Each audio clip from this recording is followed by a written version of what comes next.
You are not stuck because you are weak. You are not stuck because you don't want it badly enough. You're not even stuck because you lack skills, the intelligence, or the ability to figure this out. You, my friend, are stuck because you're smart. And I know that can be hard to hear. See, your intelligence, the same intelligence that got you your promotions, solved all of the impossible problems, made you the person they called when nothing else worked, it's running at full capacity on a question it was never designed to answer. This episode is about the three traps that keep the most capable women in corporate the longest. Not because they don't know they're done, no. It's because their mind found very, very convincing reasons to stay. There was a season where I had everything I needed to take the next step. I had read the books, I had built the spreadsheets, I had mapped everything out, every scenario, all of my frameworks, exactly what I was going to say. I talked to the right people and asked all the right questions. And I still wasn't moving because I wasn't actually looking for information. I was really looking for a guarantee. I was looking for the version of certainty that would make the decision feel safe before I ever even made it. But that version, it doesn't exist. The moment I understood that I wasn't waiting to know enough, I was waiting to feel nothing. Everything changed for me. We have trap number 1, overthinking. Overthinking, it's not due diligence. It's the illusion of progress without the risk of commitment. In my college biology and chemistry study group, we called her Dottie, Doti, and we'd remind each other, "Hey, stop being a Dottie." And Dottie stands for don't overthink it. A problem of my entire life. The problem with smart women is that we are exceptionally good at this because corporate trained us to be. Hell, our entire lives from early childhood has trained us to be. In the corporate world, deep analysis before action is always rewarded. I mean, how many damn decks do we need before we get a yes? The woman who has done her research is taken seriously. The woman who moves on instinct gets called reckless and sometimes even laughed at. I mean, have you ever gone to your boss and said, "I have a gut feeling," and they actually took you seriously? Even with research, you still aren't taken seriously. So you learn to think more, research more, prepare more, and you brought that exact skill set into the decision to leave. The problem is that this decision doesn't respond to more research the way that a work problem does. Because the question is not, do I have enough information? The question is, am I willing to move before I feel certain? For a woman whose entire career was built on being prepared, that question is deeply, deeply uncomfortable. Here's what overthinking actually costs you. It keeps the exit in future tense permanently. It burns the energy that could go to building. It makes every new piece of information feel like a reason to wait longer, an excuse. It disguises avoidance as being responsible. Overthinking is not careful planning, it's fear wearing a very professional outfit, perhaps even a Chanel suit. Trap number 2, waiting for certainty. Certainty is the most seductive thing that corporate ever gave to you. The job felt certain, the paycheck felt certain, the title, the review cycle, the org chart, they all created that sense of knowing what came next and where you stood. And you got addicted to that sensation without ever noticing that it was happening. So, when you look at leaving, at building something of your own, replacing your income, at stepping outside the structure, the absence of that sensation, it feels like danger. And our nervous system hates anything that even has a whiff of danger. But it's not danger. It's actually unfamiliarity. Here's the truth about certainty in the exit. You will not feel certain before you start building. You will feel certain because you started building. Let me say that again. You will not feel certain before you start building. You will feel certain because you started building. Certainty is not the prerequisite for action. It is the byproduct of it. Messy action is scary, but really it's the only way through. And there's also a harder truth. Waiting for certainty is sometimes a way of avoiding accountability. If you never decide, you never have to find out if you were right. And ask me how I know this one. So you stay in the position of potential, where the exit is still possible, still beautiful, still safe, because you haven't tested it yet. And I call this mental masturbation. You dream and get that dopamine going and flowing without ever taking a step. Potential is comfortable, building is not. But only one of those will actually get you out. Trap number 3, identity attachment.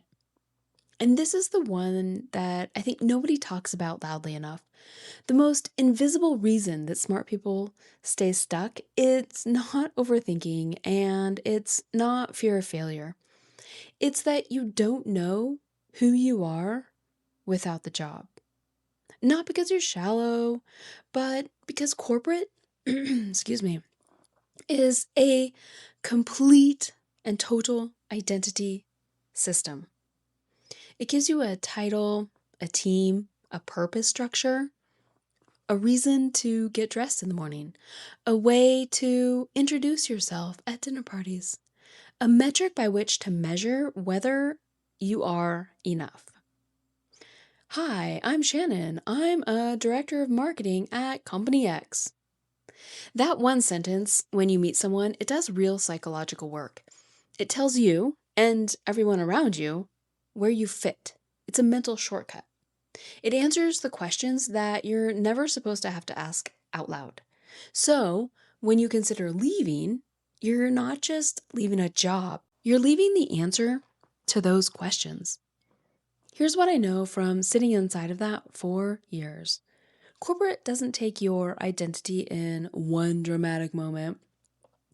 It happens slowly, in small, bite-sized, reasonable-sounding requests over and over and over, and erodes your identity. Soften the email. It sounds too direct. Don't bring that up in a meeting. It's not the right time.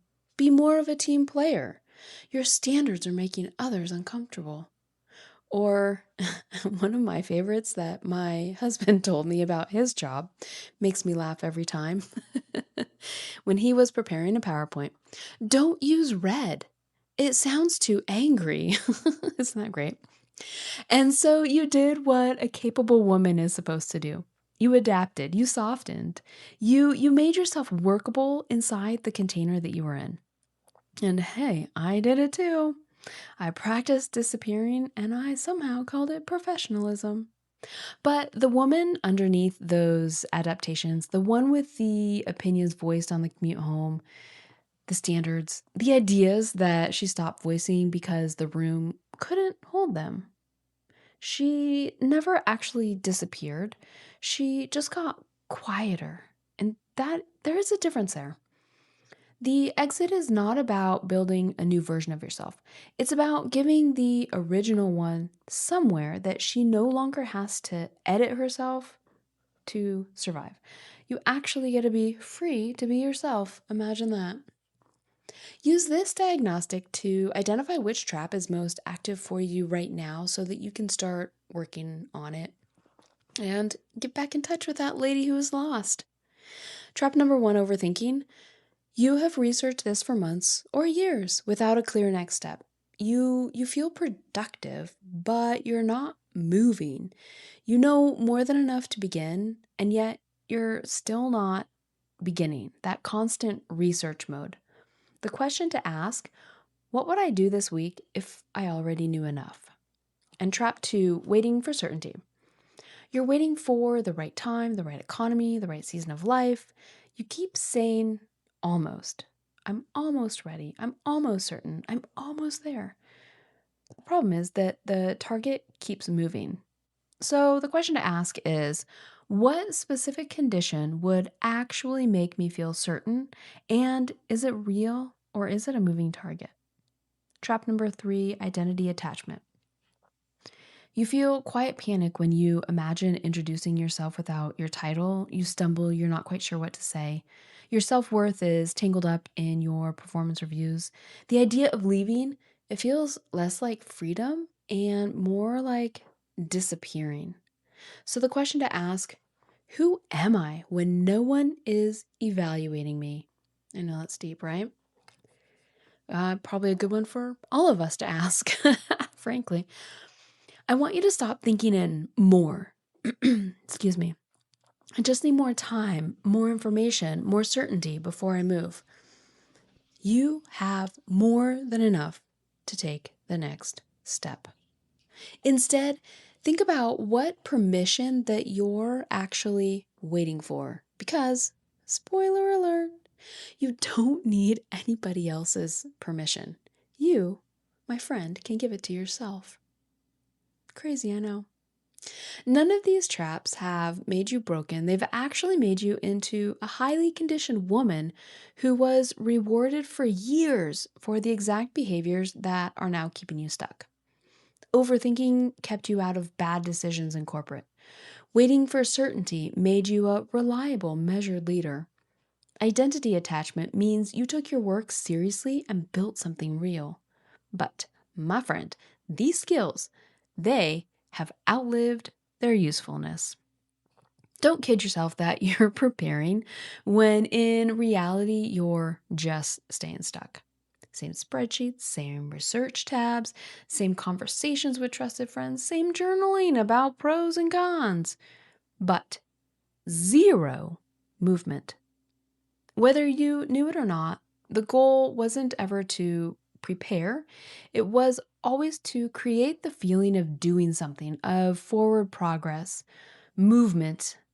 You feel like you can check something off of your to-do list without ever having to risk anything.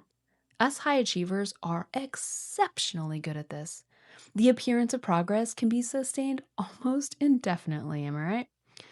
Not deciding can look like careful deliberation for years, but here's what it costs.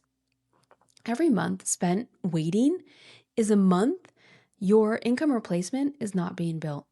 Every month your income replacement is not being built is a month the exit is not real. Every month the exit is not real is a month that you're still there. In that job that is sucking your soul, in the identity, in the performance of it all, operating from a system that is asking you to get smaller every single year you stay. This new era we're moving into, it's not waiting for you to feel ready. Corporate is not getting safer while you decide. And the version of you that is already done, the one who has been done for so much longer than she has admitted, is not getting louder. She's just getting more and more exhausted. Let's face it, you mentally left long before you will physically leave. The question is how long you're willing to live in that gap. Here are your reflection questions. They are also in the show notes if you want to copy and paste them. And as always, I love good pen and paper. There's just something different about that than typing. But if you must type, I'd rather you do it than not at all. Question 1. Which of these 3 traps is most active for me right now? Overthinking, waiting for certainty, or identity attachment? Number 2, what would I do this week if I already had enough information? Number 3, what specific condition am I waiting for? And is it real or is it a moving target? Number 4, who am I when no one is evaluating me? And number 5, how long have I been mentally gone from this job while still physically showing up? If this episode names something that you have been living inside without being able to see it, go deeper with me on Substack and subscribe. That's where I write about why smart women stay stuck in the clean, structured path out. I'm Shannon Baird, and this is The Clean Exit.